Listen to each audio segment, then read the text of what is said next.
You idiot! देख के नहीं चल सकते क्या? मेरे पूरे कपड़े खराब कर दिए। Sorry, I'm God! क्या बदतमीजी है ये? तुम्हारी छूने की हिम्मत कैसे हुई मुझे? मैं तो बस मैं ना तुम जैसे लड़कों को बहुत अच्छे से जानती हूँ। लड़की देखी नहीं की बस। तुम्हें ना अभी मैं सबक सिखाती हूँ, इस बिल्डिंग से बाहर निकलवाती हूँ। सिक्योरिटी! सिक्योरिटी! लकी की जिंदगी में जैसे मुसीबतें खत्म होने का नाम ही नहीं ले रही हैं। एक तरफ डिम्पल का धोखा, फिर कोयल का ड्रामा और अब इन मैडम का नया हंगामा। ये है लकी और ये है उसकी कहानी। लकी को कुछ समझ नहीं आ रहा था। क्या डिम्पल को फोन करना चाहिए? शायद उसका मन बदल गया हो। काशीनाथ जी का फोन। लकी बेटा, आप ठीक हो ना? आपने इस तरह से लॉयंस ग्रुप के कांति रायजादा को फोन करने को बोला तो हम लोग थोड़े डर गए थे। नहीं, ऐसा कुछ भी नहीं है। परीक्षा सफल होने के मौके पर रुस्तम दांगी आपसे मिलना चाहते हैं। काशीनाथ जी, कैसी परीक्षा थी? इस बेइज्जती भरी जिंदगी में दुख के सिवा मैंने और कुछ नहीं देखा। ये तो अग्रवाल परिवार की रीत है बेटा।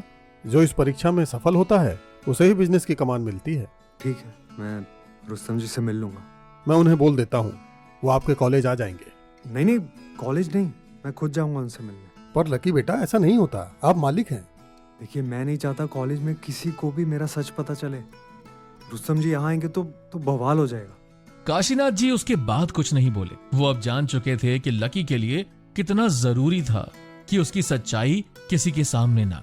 सही टाइम आने पर वो सबको खुद ही बता देगा, पर अभी नहीं। इसलिए लकी ने मन बनाया कि वो खुद ही जाएगा रुस्तम दांगी से मिलने। जो टाइम काशीनाथ जी ने लकी को दिया था वो उस टाइम पर पहुंच चुका था। अब बारी है रुस्तम दांगी जी से मिलने की। पर जैसे ही वो दरवाजे के पास गया, एक लड़की की आवाज आई। जब लकी ने पलट कर देखा तो वो भागती हुई दरवाजे की तरफ आ रही थी। You idiot! देख के नहीं चल सकते क्या? मेरे पूरे कपड़े खराब कर दिए। क्या बदतमीजी है ये? मैं तो बस तुम्हारी हिम्मत कैसे हुई मुझे छूने की? देखिए, आप गलत समझ रहे हैं। मैं तो बस मैं ना तुम जैसे लड़कों को बहुत अच्छे से जानती हूँ। लड़की देखी नहीं की बस। तुम्हें ना अभी मैं सबक सिखाती हूँ, इस बिल्डिंग से बाहर निकलवाती हूँ। सिक्योरिटी! सिक्योरिटी! और कुछ ही सेकंड्स में 2 गार्ड्स लकी की तरफ भागते हुए आए और उसे पकड़ लिया। अब ये क्या नया कांड हो गया? आप लोग कब से इन जैसे लोगों को अपने फार्म हाउस में घुसने देते हैं? क्या हुआ मैम? क्या हुआ? इस बदतमीज इंसान ने पहले तो मेरे कपड़े खराब किए जानबूझ के, उसके बाद फिर मुझे छूने का ट्राई करने लगा। मुझे सॉरी मैम, हम देखते हैं इसे। आप लोग क्या देखेंगे इसे? मैं ना अभी पुलिस को बुलाती हूँ। लोगों ने लकी को बहुत कुछ बोला है और उसने बहुत कुछ सुना है। वो सब सहन कर सकता है, पर झूठा इल्जाम नहीं, वो भी किसी लड़की को छेड़ने का। छोड़ो मुझे। तुम लोगों की हिम्मत कैसे हुई मुझे इस तरह पकड़ने की? तुम लोग जानते हो मैं कौन हूँ? हाँ? कौन हो तुम?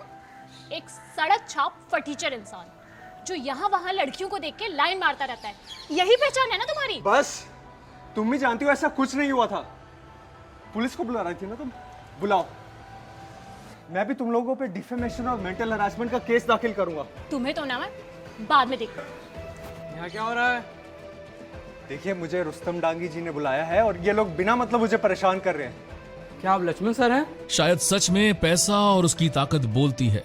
गार्ड के चेहरे पे इस तरह हवाइयां उड़ी देखकर लकी को मजा भी आया, लेकिन थोड़ा दुख भी हुआ।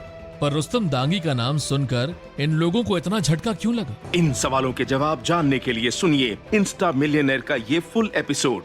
डिस्क्रिप्शन में दी गई लिंक पर क्लिक कीजिए और अभी डाउनलोड कीजिए पॉकेट FM ऐप।